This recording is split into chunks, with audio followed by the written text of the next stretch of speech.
दिनांक 1 मे 2026 रोजी Anuradha super speciality I हॉस्पिटलला 1 वर्ष पूर्ण झाले असून या वर्षभरामध्ये 3800हून अधिक पेशंटची डोळे तपासणी झाली असून 425 पेक्षाही अधिक रुग्णांची यशस्वी ऑपरेशन्स झाली आहेत। आपल्या सर्वांच्या या उदंड प्रतिसादासाठी सर्व कवठे महाकाळ वासियांचे शतशः आभार। आमच्या इथे डोळ्यांच्या सर्व प्रकारच्या आजारांवर निदान व उपचार येथे केले जातात। प्रशस्त वेटिंग एरिया, अद्ययावत यंत्रसामग्रीने परिपूर्ण ओपीडी, स्वतंत्र काउन्सिलिंग विभाग, सुसज्ज ऑपरेशन थिएटर, मेडिकल व ऑप्टिकल शॉपची सुविधा, तरी डोळ्यांच्या कोणत्याही आजारांवर योग्य मार्गदर्शन व खात्रीशीर उपचारांकरिता एक वेळ अवश्य भेट द्या। आमचा पत्ता Anuradha super speciality eye hospital, Masoba gate, Agrani mega mall, पहिला मजला, NT पाटील नगर, कवठे महाकाळ। संपर्क 02-341 22-29-00, मोबाईल नंबर 92-72-10-40-41।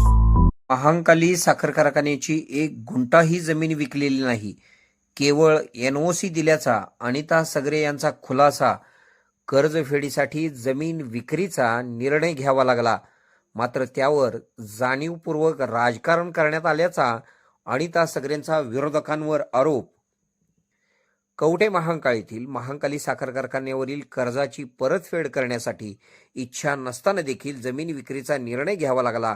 कर्जफेडीसाठी हा निर्णय घेण्यात आलेला असताना त्यावर जाणीवपूर्वक राजकारण करण्यात आले, मात्र आत्तापर्यंत कारखान्याची एक गुंठाही जमीन विकलेली नसून केवळ NOC देण्यात आली आहे, असा खुलासा महांकाली साखर कारखान्याच्या चेअरमन अनिता सगरे यांनी मेळाव्यात केला। कवठे महांकाळ येथील महांकाली साखर कारखान्याच्या निवडणुकीच्या पार्श्वभूमीवर साखर कारखान्याच्या चेअरमन अनिता सगरे यांच्या गटाच्या वतीने सभासदांचा मेळावा आयोजित करण्यात आला होता। यावेळी त्या बोलत होत्या। अनिता सगरे म्हणाल्या की महांकाली साखर कारखान्याच्या कामगारांची थकीत देणी लवकरच अदा करण्यात येणार आहेत। कारखान्याकडे शेतकऱ्यांचे कोणतेही देणे नसल्याचे समाधान असून सभासद व शेतकऱ्यांनी आजपर्यंत कोणताही त्रास दिलेला नाही। कारखान्याच्या कामगारांचे 5 महिन्यांचे वेतन थकीत असून ते लवकरच देण्यात येईल, असे देखील त्यांनी स्पष्ट केले। तसेच कारखान्याच्या आर्थिक अडचणी दूर करण्यासाठी संचालक मंडळाने घेतलेल्या निर्णयाबाबत गैरसमज पसरविण्यात आल्याचा आरोप देखील त्यांनी यावेळी केला। यावेळी मेळाव्यात बोलताना अनिता सगरे काय म्हणाल्या, पुढे पाहूया। KK मराठी न्यूज साठी कवठे महांकाळ।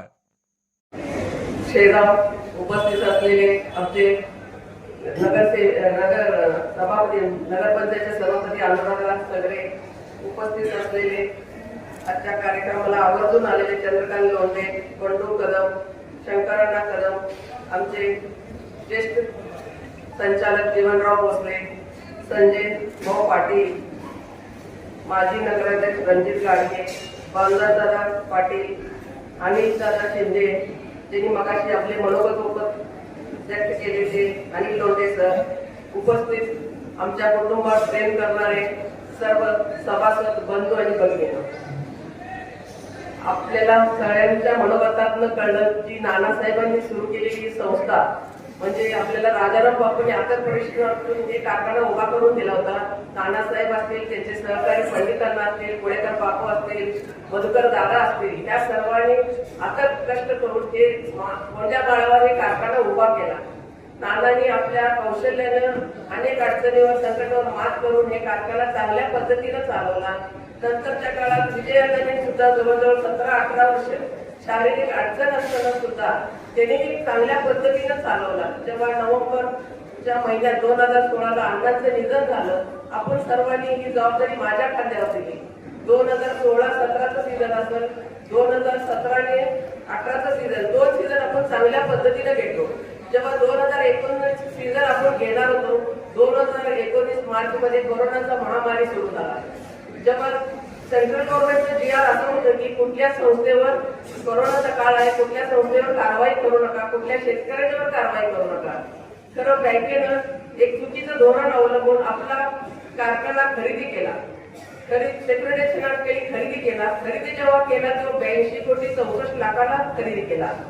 आपलं व्हॅल्युएशन 200 कोटी 45 कोटी आहे। बँकेचं व्हॅल्युएटर पण तेच आहे, आपल्या कारखान्याचं पण व्हॅल्युएटर तेच आहे। आपलं जेव्हा प्रॉपर्टीचं व्हॅल्युएशन 245 कोटी होतं, तेव्हा त्यांनी 82 कोटी 64 लाखाला आपला कारखाना खरेदी केला। आपण 6 महिने वाट बघितली, बँकेकडनं काय सहकार्य होईल काय, त्यातनं आपल्याला काय मार्ग मिळेल काय। तोपर्यंत आपल्या संचालकाला मोठ्या मोठ्या रकमाचे वैयक्तिक नोटिसा चालल्या. संचालक सगळे हवालदिल आले, माझ्या घरी आले. वहिनी आपण आता गप बसून चालणार नाही, ह्यासाठी आपण काय तर पावलं उचलूया. मग त्यांच्या बरोबर चर्चा करून आपण डीआरटी मध्ये जायचं ठरवलं. मग साहेबांच्या कानावर घालून आपण डीआरटी मध्ये केस दाखल केलं. त्यालाही 1 वर्ष 2 वर्ष कालावधी गेला. तेव्हा वकील आपल्याला एक सल्ला दिला की तुम्ही जर म्हणताय 245 कोटी तुमची जर व्हॅल्युएशन असेल आणि तुम्हाला इतर कोणी रक्कम देऊन जर बँक भरून घ्यायच्या सहकार्याच्या भूमिकेत असेल तर आपण थोडीफार जमीन विक्री करून आपण ह्या जो कारखाना आहे, तुमच्या मनात जर इच्छा आहे सभासदांच्या मालकीचा ठेवायचाच इच्छा आहे तर आपण ह्या पद्धतीने याला आपण वकिलांनी आपल्याला सल्ला दिल्यामुळे आपण त्या पद्धतीनं कोर्ट केस लढवली.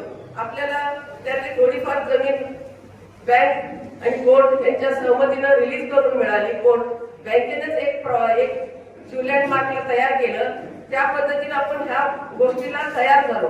आपली प्रामाणिक इच्छा होती की आपल्याला बँक जमीन अजिबात विकायची नव्हती. आपल्याकडे बऱ्याच पार्टी येत होत्या, पैसे द्यायला तयार होते, आपण हप्ता पाडून भरूया असं झालं. बऱ्याच गरजेच्या असतील, आमचे प्रभाग कोरे साहेब असतील, बऱ्याच लोकांची आपली चर्चा झाली. तर तिथं आपल्याला त्या पद्धतीनं सपोर्ट मिळत नव्हता. जेव्हा आपण अशा पद्धतीनं समोर गेलो तिथंही आपल्याला जमीन विक्रीच्या ह्याच्यात अडचणी आल्या, लोकल राजकारण आलं, बऱ्याच गोष्टी तिथं घडत गेल्या. त्यामुळे तेही आपण थांबवलो. नंतर इलेक्शनच्या समोर गेलो. जेव्हा इलेक्शन आपली मागच्या वर्षी 2025ला लागली होती त्यावेळी आपण जवळजवळ 104 लोकांनी आपण अर्ज भरले होते. आमची इच्छा होती की लिंकिंगची आठ लागायला नको, हाही असं आपण सगळ्यांनी इलेक्शनला समोर जाऊया. तर तिथं आपली सगळं अर्ज उडवले गेले. नंतर आपण तेही लगेच हायकोर्टात जाऊन स्टे घेतला. नंतर कोरे सावकारांचे संपर्क आधीपासून आमचे होते. आपण त्यांच्याशी चर्चा केलो. मग सावकारने आम्हाला आश्वासन दिलं आपण मुख्यमंत्र्यांना भेटून ह्याच्यातनं मार्ग काढूया आणि तुम्हाला अजिबात पहिली जमीन विकायला लागणार नाही. त्यांनी जेव्हा आश्वासन दिलं आपण हे सगळं प्रक्रिया आपण थांबवलेलं आहे. आज मला विरोधक म्हणतात त्यांनी जमीन विकली. अजून एकही गुंठा आपण विकलेली नाही. फक्त 39 प्लॉटची आपण एनओसी दिलेली आहे. त्या पोटी त्या पार्टीने सुद्धा 21 कोटी डीसीसी बँकेला भरलेले आहे. खर्चून 60 एकर मध्ये 1.5 एकरच असत. आपण एवढी मोठी रक्कम सुद्धा आपण बँकेला भरलेली आहे. तर तेही अजून आपण सावकार साहेबांची चर्चा केलेली आहे. सावकार साहेबांनी आपल्याला हमी दिलेली आहे कुठलीही आपल्याला वैधी जमीन विकायला लागणार नाही. जे काही आपल्या शिवलँड असेल त्यांनी भरलेली रक्कम असेल आपण त्यांच्याशी बैठक करूया. त्यांची भरलेली रक्कम आपण त्यांना परत देऊया जेणेकरून ही जी आपली कारखाना आहे सभासदांचा मालकीचाच राहील आणि जमीन सुद्धा सभासदांचीच राहील. सभासदांच्या हक्काला कुठेही पैसे आपण त्याला जाऊन देणार नाही. एवढं मोठं आश्वासन, एवढं मोठे सीएम साहेब देवाभाऊ आपल्या पाठीशी आहेत आणि हे सगळं फॉलो केलं. समीदादा कदम आमच्या बरोबर आहे. माझा रोजचा दिवस उजाडला की समीदादाच्या दारात असतोय आणि अगोदर तर आठवड्यातल्या 8 दिवसातले 5 दिवस माझ्या पोटातच गेलेले. जवळजवळ परवा मला एखादा आमचे दीड भाषणात बोलले जवळजवळ 2000-3000 दिवस झाले असतील जे आज 5-6 वर्षांचं बंद आहे. त्यातले 2000 दिवस मी फक्त मुंबई, पुणे, कर्नाटक प्रत्येक चेअरमनला भेटणं, आपली अडचण सांगणं, तिथं काय आपल्याला मदत मिळते का, जे कोण एक रकमी भरायला तयार आहे का, ह्याच्याच पाठीमाग आपण लागत होतो. आणि हे सगळं करत असताना एक ठिकाणी मी माझ्या पाईपवाल्यांच्याकडे गेलो. त्यांनी काय म्हटले की तुमचा प्लॅन खूप बारीक आहे, 1250 कॅपॅसिटीचा आहे. आज त्यांचं क्रशिंग बघतोय त्याच्यावर 7-8 कारखाने आहेत. त्यांची जवळजवळ 20,000-25,000 डेली क्रशिंग आहे. आपल्याला तुमचं गणित बसत नाही. तुमच्याकडे कामगार जास्त आहेत, तुमच्याकडे बाय प्रोडक्ट नाही आणि ह्या 1250च्या कॅपॅसिटी मध्ये रोजचं तुमचं क्रशिंग जास्तीत जास्त 2200 ते 2800 होतंय आणि आताच्या ह्याच्यात फक्त 90 दिवस चालू असतोय कारखाना. 90व्या दिवशी आज बघतोय आपण काही ठिकाणी तर 70-80 दिवशी कारखाना बंद व्हायला लागला. त्या सगळ्या गोष्टीला आपल्याला बाय प्रोडक्ट होणं गरजेचं आहे, कॅपॅसिटी वाढवणं गरजेचं आहे, कोजन होणं गरजेचं आहे आणि आपली जी कामगार संख्या आहे हेही कमी होणं गरजेचं होतं. आज बऱ्यापैकी रिटायर म्हणून आपण जवळजवळ 300-400 पर्यंत आलोय. सुरुवातीच्या काळात 1100 कामगार होते. आज लोक मलाही म्हणतात नाना मी चांगला चालवला, ऊस नसताना चालवला. तर त्यावेळी फक्त जिल्ह्यात 5 कारखाने होते आणि आजूबाजूला कारखाना नसल्यामुळं कर्नाटकातला बॉर्डरला ऊस सगळं आमच्याकडे यायचा. आज आजूबाजूला एवढे कर्नाटकात कारखाने झाले त्यामुळे आम्ही नंतरच्या काळात विजयात असेल, माझ्या कारकिर्दीत असेल, आम्ही खूप लांबून ऊस आणला. तिथं वाहतुकीमध्ये आमचे पैसे गेले. आणि आता हे साखरमध्ये बदलतं धोरण. परवा एकदा आम्ही विनय सरकारला भेटतो, तेव्हा त्यांनी म्हटले, वहिनी आम्ही अमित शहाला सुद्धा म्हटले, हसन मुश्रीफ साहेबांनी सांगितले तुम्ही साखरेचं धोरण बदला, नाहीतर सगळे सहकारी कारखानदाराचे चेअरमन सामूहिक आत्महत्या करायला. म्हणजे मला असं म्हणायचं नाही की आपणच अडचणीत आहे, अनेक लोक अडचणीत आहेत. काही शासनाचे धोरण पण आपण बदलायला लागेल. सावकार तर ह्या सहकारमध्ये खूप मोठे तज्ञ आहेत. मध्ये त्यांना म्हटले, त्यांनी मोदी साहेबांना सुद्धा एक नोट दिलेली आहे, जेणेकरून साखर धंद्याला उभारी मिळेल.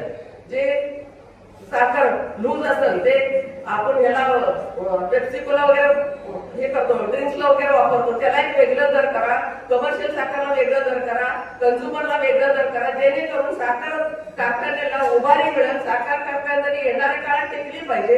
आज आपण बघतोय, मला माहित आहे, मला जाणीव आहे, मी जेव्हा प्रत्येक गावात गेलो सभासदांचे हाल व्हायला, बाहेरचे कारखाने लहान शेतकऱ्याचे ऊस निघा झाले, त्यांना मोठी रक्कम मोजावी लागते. का तर ऊस तर नेला पाहिजे, ऊस तोडलेला तो यंत्रणा येत नाही. तर आपण सगळ्यांनी, म्हणजे मला सावकार साहेब सांगितलं, आश्वासन दिले, आणि मला नक्की खात्री आहे सरकारचं एवढं मोठं अभ्यासी नेतृत्व आहे, त्यांनी नक्कीच मला यातनं मार्ग काढून देणार आहे.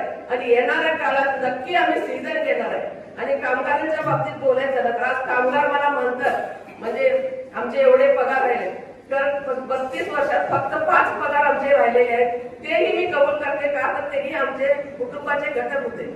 आज ही कारखानदारी चालल्या, आज नानासाहेबांचे योगदान असेल, विजयानं असतील, बंडू मालक असतील, आमचं असेल. मी असं नाही म्हणत की आमच्या घराण्याचं योगदान आहे.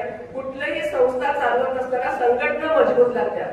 संघटनामध्ये तुम्ही ऊस पुरवठादार आले, तोडणी वाहतूक यंत्रणा आली, कामगार आले, आमच्या कुटुंबावर प्रेम करणारे सभासद आले, ह्या सगळ्यांचं मजबूत साथ होती. पण आपण 32 वर्ष कारखानदारी चांगल्या पद्धतीने चालवले. येणाऱ्या काळात नक्की खात्री आहे सावकार आपल्याला प्रत्येक अडचणीवर मात करून आम्हाला कशा पद्धतीने कमी आपले जे कर्ज आहे, कर्जामध्ये सवलत कशी मिळवून देऊन, सेंट्रल गव्हर्नमेंटकडनं काय ध्येय धोरण आहे, आपल्या कारखान्यासाठी काय लागू होते, त्या पद्धतीने त्यांनी आपल्याला मदत करणार आहे. आणि कामगारांच्या बाबतीत बोलायचं झालं तर त्यांनी म्हणतात फक्त बहिणी कुठं जायची तर 5 पगार बोलतात.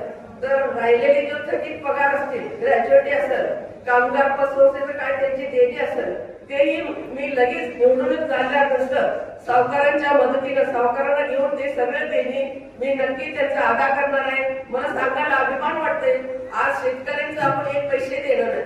जेव्हा शेवटचं बिल माझं 9 महिन्यानं गेलं, जवळजवळ 1100 रुपयानं माझं बिल टाकलं होतं. 9 महिने वेळ झाला मला बिल द्यायला. तर कुठलाही सभासद शेतकरी माझ्या दारात आला नाही, मला त्रास दिला नाही. मला अभिमान आहे की तुम्ही आमच्या कुटुंबावर जे विश्वास आणि तुम्ही साथ दिलाय. येणाऱ्या काळात आपलं 6 तारखेला मतदान आहे. येणाऱ्या काळात तुमचा आशीर्वाद, तुमचं मार्गदर्शन, तुमचं साथ मला येणाऱ्या काळात लागणार आहे. आणि मला आतापर्यंत तुम्ही दिलेला आहे. येणाऱ्या काळात तुमच्याकडनं हीच अपेक्षा ठेवतो आणि थांबतो. जय हिंद, जय भारत.